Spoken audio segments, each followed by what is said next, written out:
noughties pop sensation Nelly Furtado was branded unrecognizable by her fans after she was spotted on the red carpet. Despite the Say It Right singer being one of the biggest names in the early 2000s, she is one of many living a completely different life now. It must be a tough adjustment to leave a life of fame and fortune for a quieter lifestyle, but for some it may have been a blessing in disguise. We take a look at some of the brightest stars who struggled to shine after the millennium. Daniel Powter. Is there anyone who doesn't know the song Bad Day? Probably not. Daniel's hit single was everywhere in 2005, but he struggled to keep the momentum up. The Canadian singer released another single, Next Plane Home, in 2008, which peaked at number 70 in the UK charts. The 51-year-old still performs now, but opened up about his struggles with drugs and alcohol. He sought comfort in drugs after he was abused as a child, and spoke about his experience on Channel Vusa 9. I thought that addiction was my problem. But it wasn't. That was my solution. It wasn't until I started digging in, taking a look at myself, saying I gotta work on some stuff that I don't want to look at, that I figured it out. He didn't name his abuser, but he said that he was molested from the age of 7. Blue Cantrell. American singer and songwriter Blue Cantrell is still working in the industry, despite battling mental health demons. The star, who teamed up with Sean Paul to release their UK #1 track Breathe, was taken to police custody in 2014. She was spotted screaming in the street that someone had poisoned her with gas and called herself a one-hit wonder.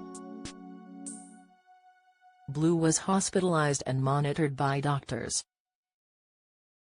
She appeared on NBC's Celebrity Circus in 2008, and in 2020 she performed at London's O2 Arena.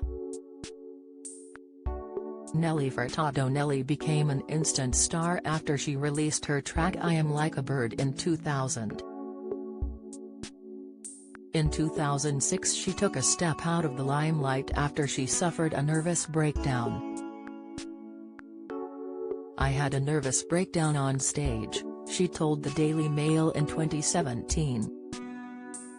I was on the Loose Tour, 2007, and my daughter was with me. I was being a mom and a singer on the road. I was exhausted. Then one night I went on stage and I suddenly realized how stressed out I was. I actually cried my way through the first 2 songs. I took a break from music and went home. And I realized that being at home and having the whole family experience was what I was seeking. In that time, she spent a lot of time traveling and also did charity work with Save the Children. Now 43, she is reportedly recording new music in Colombia and in December will be taking to the stage at Beyond the Valley Music Festival in Australia. Daphne and Celeste, the US duo behind the tracks You, GLY and Do Stick You, were dropped by their record label in 2001. In 2015, the pair tried to make a comeback and were booked to play at Reading Festival, but were met by unimpressed fans. After a last-minute reshuffle, they stepped onto a stage in front of tens of thousands of people who were expecting to see Blink-182.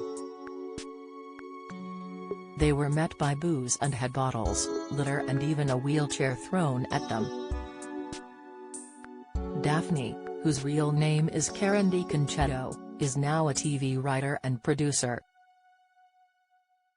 She is married, lives in Los Angeles and has a son called Samir. Celeste Cruz enjoyed a brief stint of acting, where she appeared in 30 Rock, and is now married and also has a son called Leif. Booty Love. Cherise Roberts and Nadia Shepherd formed Booty Love in 2005, and their hit Boogie Tonight soared to #1 in the UK dance charts. Their cover of Don't Mess With My Man in 2007 also made it to the top of the dance charts and reached #11 on the top 40. Their last single was released in 2013, but they still perform together. One true voice. They lost out to Girls Aloud on Pop Stars, The Rivals in 2002, but kept going as a band until 2003. It appeared to be a bit of a messy split, after band member Jamie Shaw said he was over the moon about it. After leaving the band, Jamie ended up working as a publicity assistant for BBC's Doctor Who. He then worked as a personal assistant for the Great British Bake Off star Matt Lucas. Fellow band member Daniel Pearce has been a backing singer for Dizzy Rascal and also released a remix of Kanye West's Bound 2 with DJ Sigma.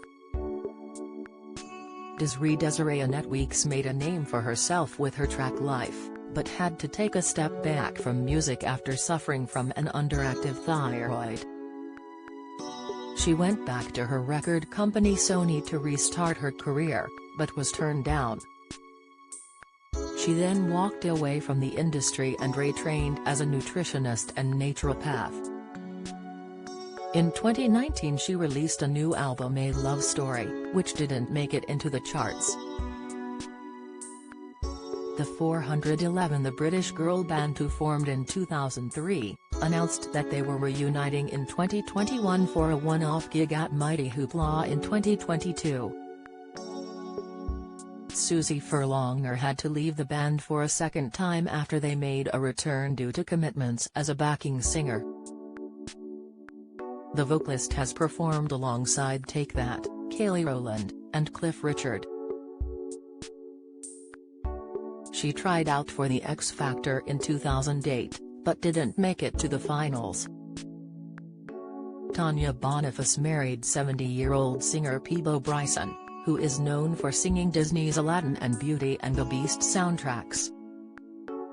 They had a son together, but in 2019 Peabo suffered a heart attack, which he survived. Caroline Allett went into PR and is now an associate media director at PR agency Push. Tisha Monique Martin still makes music and released a new single this week. Samantha Mumba stepped into the public eye when she was just 17 years old.